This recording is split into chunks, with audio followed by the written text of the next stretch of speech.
Amin, puji Tuhan. Silakan duduk, Bapak Ibu Saudara yang terkasih di dalam Tuhan. Shalom semuanya. Shalom. Sebelum kita memulai untuk mendengarkan firman Tuhan, kita belajar sama-sama firman Tuhan pada pagi hari ini. Saya mau kita katakan pada diri kita sendiri, saya orang yang dikasihi Tuhan. Dengan penuh sukacita, sekali lagi katakan, saya orang yang dikasihi oleh Tuhan. Puji Tuhan. Kita adalah orang-orang yang dikasihi oleh Tuhan, amin. Dan kita menerima begitu banyak janji Tuhan dalam kehidupan kita. Saudaraku yang terkasih di dalam Tuhan, pada pagi hari ini saya akan membawakan firman Tuhan, yaitu tentang kebenaran kitab Wahyu. Sebagian dari kebenaran kitab Wahyu. Kita sama-sama akan belajar tentang kitab Wahyu pada pagi hari ini. Saudaraku yang terkasih dalam Tuhan, ketika kita mendengar kitab Wahyu, apa yang ada dalam pikiran kita? Sesuatu yang menakutkan, sesuatu yang mengerikan. Sebagian orang Kristen ketika mendengar kitab Wahyu, mereka akan mengatakan kitab Wahyu adalah kitab yang mengerikan. Saya nggak berani deh baca di kitab Wahyu, sangat mengerikan buat saya, sangat menakutkan.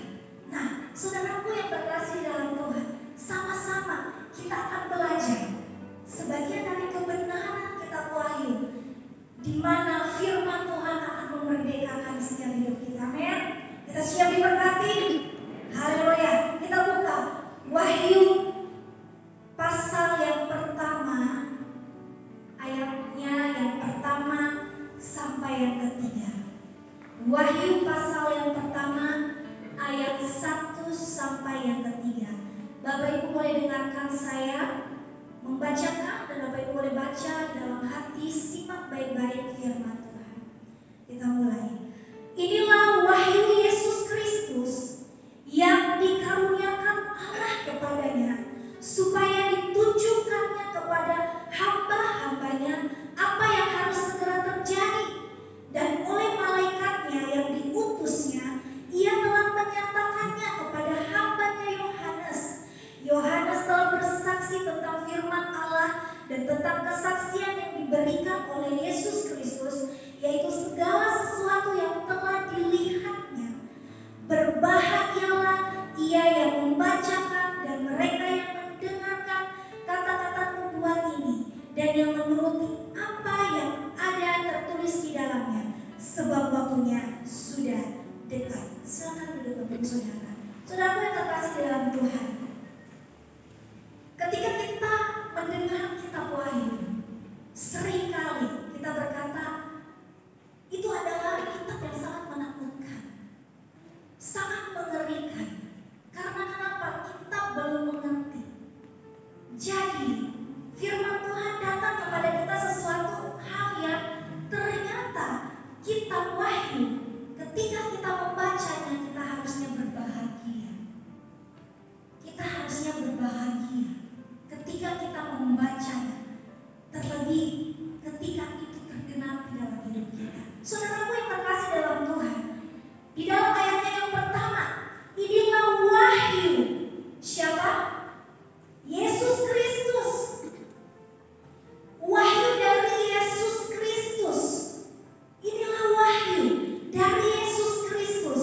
Saudaraku yang terkasih dalam Tuhan, kitab Wahyu adalah wahyu tentang Yesus Kristus, tentang apa yang sudah Tuhan Yesus selesaikan di atas kayu salib. Ini dulu, tentang apa yang sudah Yesus selesaikan di atas kayu salib. Saudara, wahyu kalau dalam bahasa aslinya yaitu apokalipsis atau revolution. Apa itu? Sesuatu di mana akan disingkapkan yang tertutup, disingkapkan tirai yang tertutup. Dia akan membuka pandangan revolution, dia akan membuka pandangan kita, pengertian kita yang sebelumnya tersembunyi tentang siapa, tentang Yesus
Di dalam kitab Wahyu begitu banyak lambang-lambang, ada simbol-simbol yang kalau kita cuma baca satu ayat, kita pasti takut. Kalau kita cuma membaca dengan pengertian kita sendiri, ketika kita menafsirkan lambang-lambang, ketika kita menafsirkan simbol-simbol dengan pengertian kita sendiri, kita akan takut. Oleh sebab itu, biarkan Alkitab menerjemahkan Alkitab. Biarkan Alkitab menerjemahkan isinya Alkitab itu. Jangan pengertian kita yang terjadi. Kalau di dalam Alkitab, saudara, misalnya naga. Kalau di dalam Alkitab, naga itu sesuatu hal berbicara tentang suatu hal yang jahat di dalam Alkitab. Sesuatu hal yang tidak baik. Jadi jangan kita mengartikan, kita menafsirkan dengan tradisi bangsa apapun atau tradisi orang Cina. Kalau orang Cina, naga itu suatu kemenangan, naga itu kebesaran, naga itu kebanggaan. Jadi jangan dibawa-bawa. Jadi biarkan Alkitab menafsirkan Alkitab, jangan pada pengertian kita sendiri. Puji Tuhan, pada pagi hari ini kita belajar. Jadi kuncinya adalah ketika kita membaca kitab Wahyu, kuncinya adalah kita berbahagia. Kita harus berbahagia ketika kita membaca kitab Wahyu. Saudaraku yang terkasih dalam Tuhan, mari kita sama-sama membuka Wahyu pasalnya yang kelima.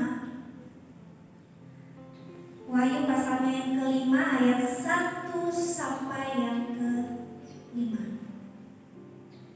Saya bacakan bagi kita.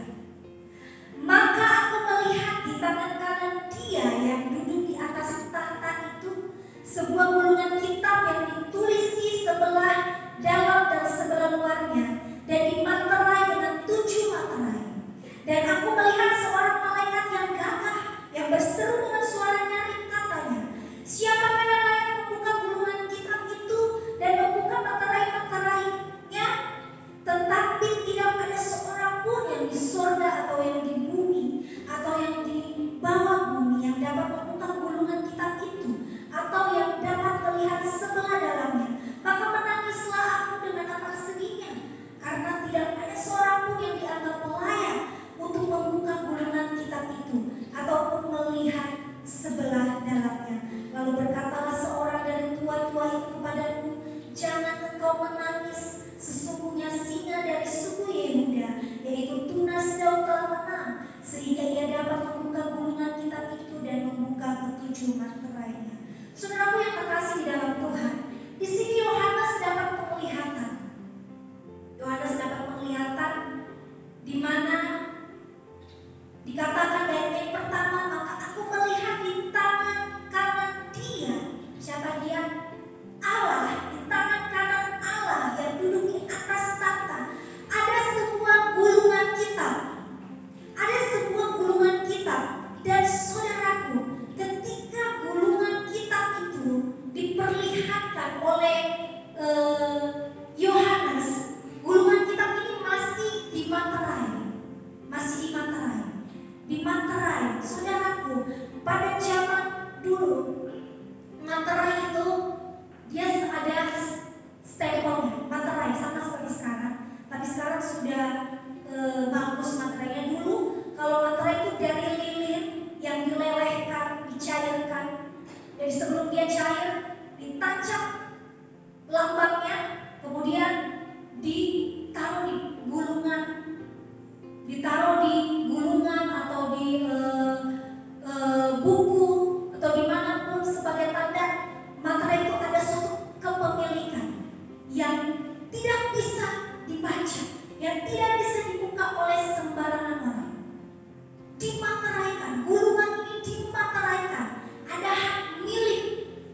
Yesaya pasalnya yang ke-2 ayatnya yang ke-9 sampai yang ke-10.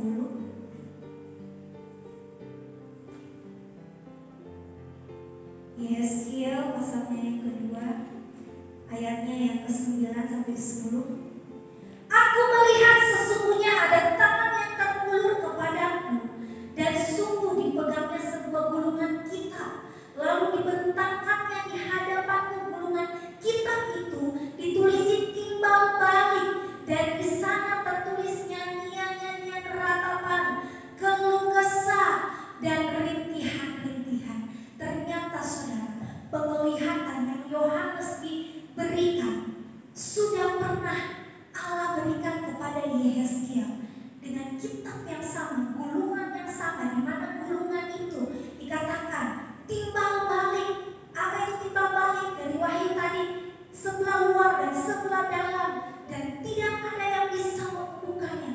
Karena kenapa? Kenapa?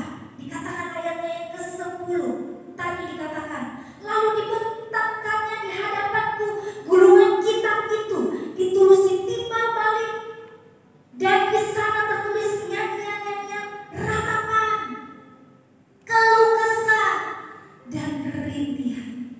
Makanya saudara, Yohanes menangis. Di dalamnya ada ratapan, ada rintihan, ada keluh kesah. Dan saudara, di mana ratapan, rintihan ini merupakan suatu ekspresi orang yang hidup dikuasai oleh si jahat. Di mana ada rintihan, di mana ada tangisan, ada keluh kesah, di situ ada suatu ekspresi hidup orang-orang yang dikuasai oleh si jahat, dikuasai oleh kegelapan, hidup yang dikuasai oleh kegelapan, dan tidak ada yang bisa membuka materai itu selama dia masih ditutup, materainya belum dibuka. Kegelapan akan menguasai, kegelapan yang akan menguasai. Di situ ada ratapan, ada tangisan, ada keluh kesah. Makanya Yohanes menangis. Saudaraku, kita baca dalam Wahyu 6 ayatnya yang kedua. Wahyu pasalnya yang ke-6 ayatnya yang kedua sampai yang ke-17. Tapi kita baca secara cepat saja. Saya bacakan bagi kita. Dan aku melihat sesungguhnya ada seekor kuda putih, dan orang yang menungganginya memegang sebuah panah, dan kepadanya dikaruniai sebuah mahkota. Lalu ia maju sebagai penang untuk merebut kemenangan. Dan ketika anak domba itu membuka materai yang kedua, aku mendengarkan makhluk yang kedua berkata, mari. Dan majulah seekor kuda lain, seekor kuda merah padam, dan orang yang menungganginya dikaruniakan kuasa untuk mengambil damai sejahtera dari atas bumi, sehingga mereka saling membunuh. Dan kepadanya dikaruniakan 9 pedang yang besar. Dan ketika anak domba itu membuka materai yang ketiga, aku mendengar makhluk yang ketiga berkata, mari. Dan aku melihat sesungguhnya ada seekor kuda hitam, dan orang yang menungganginya memegang semua timbangan yang di tangannya. Kita langsung ke ayat yang ke-7. Dan ketika anak domba itu membuka materai yang keempat, aku mendengar suara makhluk yang keempat berkata, mari.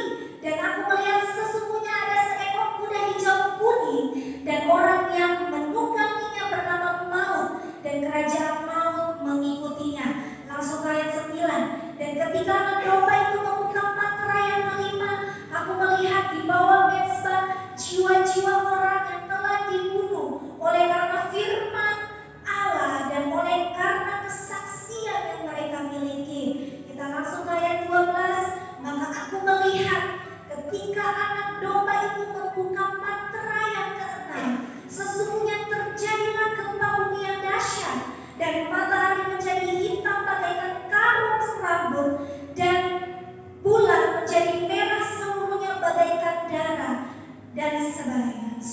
boleh membaca. Kita secara cepat saja. Saudaraku yang terkasih, perhatikan di sini ada 7 materai. 7 materai yang dibuka. Siapa yang membuka? Dikatakan setia sebelum dibuka. Dikatakan, dan aku melihat, dikatakan ayatnya yang pertama, maka aku melihat anak domba itu membuka. Jadi anak domba yang membuka materai demi materai. Siapa anak domba? Yesus. Saudaraku yang terkasih, tadi ketika kita melihat di situ ada 7 materai. Materai yang pertama apa? Kuda putih. Kuda putih. Berbicara apa tentang kuda putih? Dia bicara tentang Mesias palsu. Dari mana saya tahu itu masih Mesias palsu? Coba ya, kita baca kembali. Dikatakan, dan aku melihat sesungguhnya ada seekor kuda putih, dan orang yang menungganginya memegang sebuah panah, dan kepadanya dikaruniakan sebuah mahkota.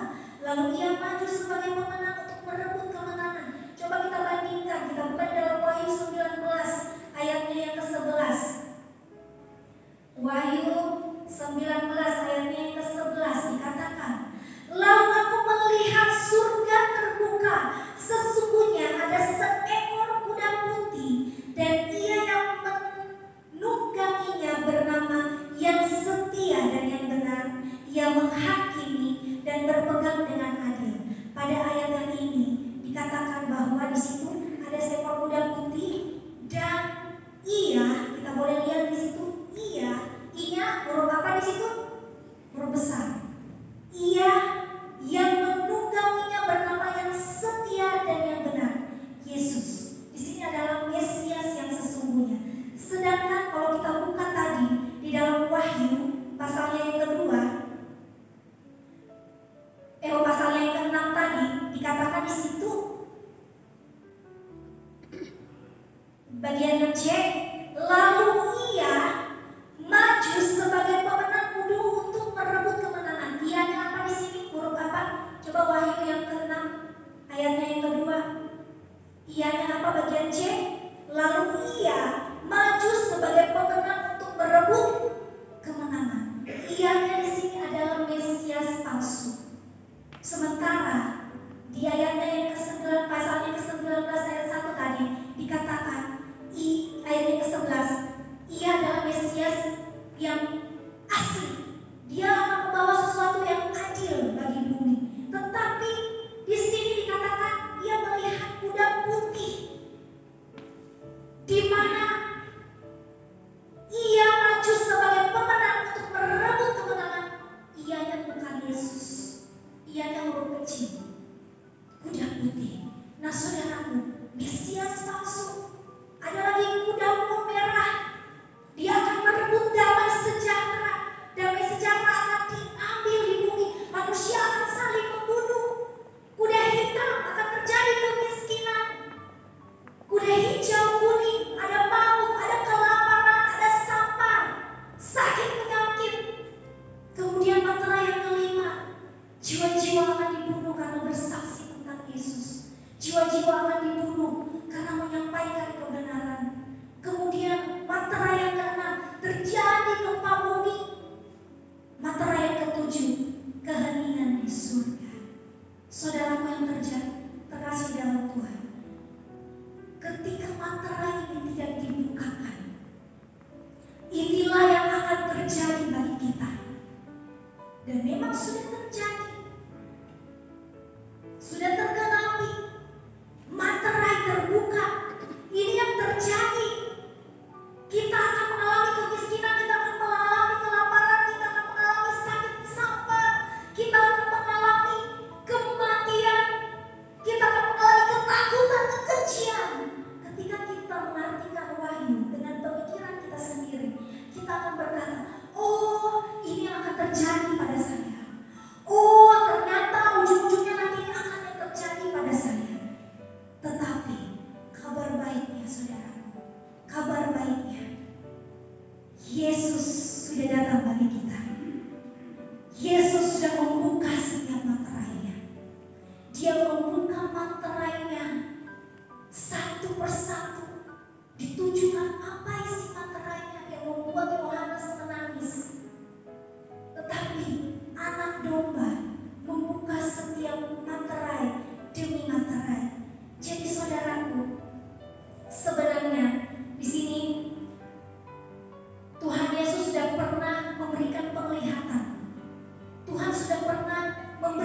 mengingatkan kepada murid-muridnya tentang materai ini ketika dibukakan. Coba kita baca dulu supaya kita lebih mengerti. Lukas 21. Lukas 21 ayatnya yang ke-7 sampai yang ke-19 dikatakan demikian. Saya bacakan sebagian saja ya. Dan murid-murid bertanya kepada Yesus, katanya, "Guru, bila manakah ia akan terjadi? Dan apakah tandanya kalau itu akan terjadi?" Dan sebagainya. Jadi saudara boleh lebih membaca lagi. Di sini semua penglihatan yang sudah diperlihatkan kepada Yohanes, ternyata sebenarnya Yesus sudah pernah memberitahu kepada murid-muridnya tentang gulungan ini. Ketika gulungan ini tidak terbuka, apa yang akan terjadi kepada orang percaya? Apa yang akan terjadi kepada semua orang? Saudara boleh membaca lebih lagi. Saudaraku, dan kenapa hanya orang yang layak yang bisa membuka gulungan itu? Kenapa hanya orang yang layak yang bisa membukanya? Siapa yang layak itu? Hanya Yesus. Dikatakan di surga dan di bumi tidak ada yang bisa membukanya. Harus ada suatu pengorbanan dari darah Yesus untuk membukanya. Anak domba yang harus membukakan untuk kita. Jadi yang semua yang tertulis di dalamnya tentang apa yang terjadi sama orang-orang yang hidup ketika dunia ini ada di bawah wewenang si jahat. Apa yang akan terjadi? Apa yang akan terjadi? Saudaraku, kita akan mengalami suatu ketakutan. Kita akan mengalami suatu hal yang mengerikan. Tetapi dikatakan ketika kita membaca ini, seharusnya ayat yang ketiga tadi dari Wahyu pasal 1, seharusnya kita berbahagia. Harusnya kita berbahagia.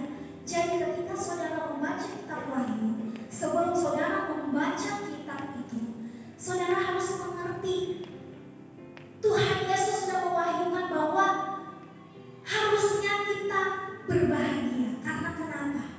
Karena materainya sudah dibuka. Artinya saudara sudah dibebaskan. Tidak ada amin?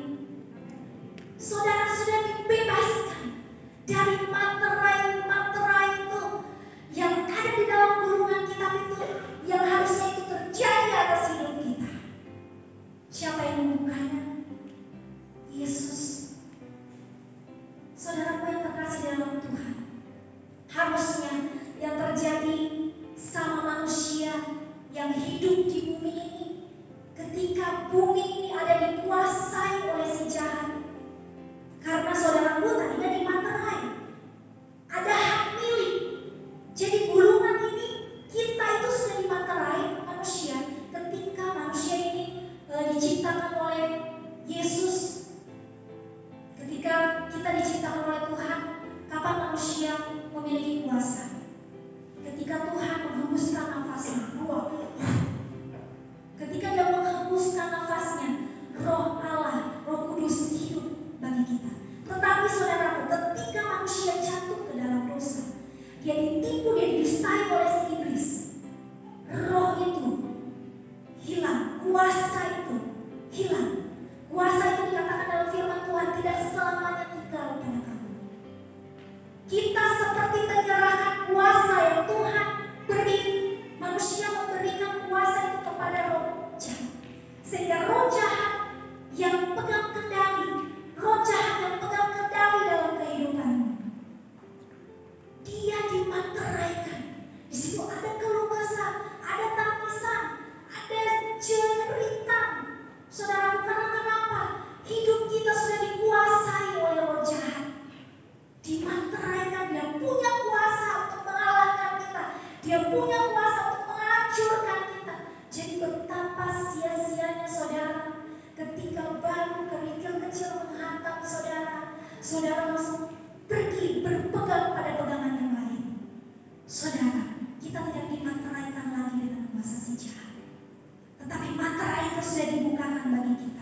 Materai itu sudah dibukakan bagi kita. Kita dimateraikan dengan Yesus sekarang. Saudara, kita buka lagi Efesus 1 ayat 13 ayatnya yang ke-14. Efesus pasalnya Efesus pasal 1 ayatnya yang ke-13. Efesus pasal 1 ayatnya yang ke-13, saya baca ya sampai ayatnya yang ke-14. Di dalam Dia kamu juga, karena kamu telah mendengar firman karena kebenaran, yaitu Injil keselamatanmu. Di dalam Dia kamu juga ketika kamu percaya dimateraikan dengan Roh Kudus yang dijanjikannya itu, dan Roh Kudus itu adalah jaminan bagian kita sampai kita memperoleh seluruhnya, yaitu penebusan yang menjadikan kita milik Allah untuk memuji kemuliaan-Nya. Saudaraku yang terkasih, firman Tuhan jelas. Ketika Tuhan Yesus datang, ke dunia, Dia membebaskan kita. Kita dimateraikan oleh apa? Oleh Roh Kudus. Kita dimateraikan oleh Roh Kudus. Setiap kita yang mendengarkan kebenaran dan kita menjadi orang-orang yang percaya, dikatakan kamu dimateraikan dengan Roh Kudus. Kamu dimateraikan dengan Roh Kudus.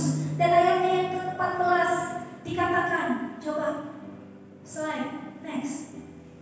Roh Kudus itu bukan hanya memateraikan kamu, tetapi Roh Kudus yang menjadi bagian, menjadi jaminan bagian kita sampai kita memperoleh keseluruhannya, yaitu penebusan yang menjadikan kita milik Allah. Saudara yang terkasih dalam Tuhan, kita tidak lagi dimateraikan oleh kuasa kegelapan. Kita dimateraikan oleh Roh Kudus. Kita sekarang menjadi milik Allah. Kita sudah menjadi miliknya Allah. Ayat yang ke-14, katakan samping kiri kananmu, kamu milik Allah. Kamu milik Allah. Jadi jangan sekali-kali lagi serahkan hidupmu pada roh jahat. Pergi ke dukun, tidak sembuh-sembuh, sedikit-sedikit cari jalan tengah. Ke dukun itu kuasa jahat. Kamu sudah dimateraikan dengan Roh Kudus. Datang kepada Dia. Kamu sekarang milik Allah. Amin. Kita milik Allah. Saudaraku, kalau kita milik Allah, dikatakan kita juga mengalami pengangkatan sebagai orang percaya. Jadi saudaraku, kita sudah memiliki jaminan, kepastian. Kita orang yang percaya pasti akan mendapatkan jalan keselamatan, jalan yang terbaik. Saudaraku yang terkasih, bila baterai itu tidak dibuka, si jahat akan berkuasa, si jahat punya wewenang, si jahat akan membawa kita kepada hal-hal yang tidak baik. Kita akan menjadi orang yang beriri hati, dendam, kita akan memiliki amarah, kita punya keserakahan. Hidup kita akan mengalami kemiskinan, penyakit, sampah akan menimpa kita. Kita akan saling membunuh. Kenapa? Karena iblis punya kuasa untuk membawa semua itu. Tetapi saudaraku, semua yang ditulis di dalam Alkitab dikatakan kita sudah dimerdekakan dengan 7 buah materai yang dibukakan bagi kita. Saudaraku, saya punya kabar baik buat saudara. Kita buka lagi ya satu ayat lagi. Wahyu 5 ayatnya yang ke-5 sampai yang ke-7. Wahyu pasalnya yang ke-5 ayat yang ke-5 sampai yang ke-7. Lalu berkatalah seorang dari tua-tua itu kepadaku, janganlah kau menangis. Sesungguhnya singa dari suku Yehuda, yaitu tunas Daud, telah menang, sehingga ia dapat membuka gulungan kitab itu dan membuka ke-7 materainya. Sebagai orang-orang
mengalami apa yang ada pada golongan kita ini.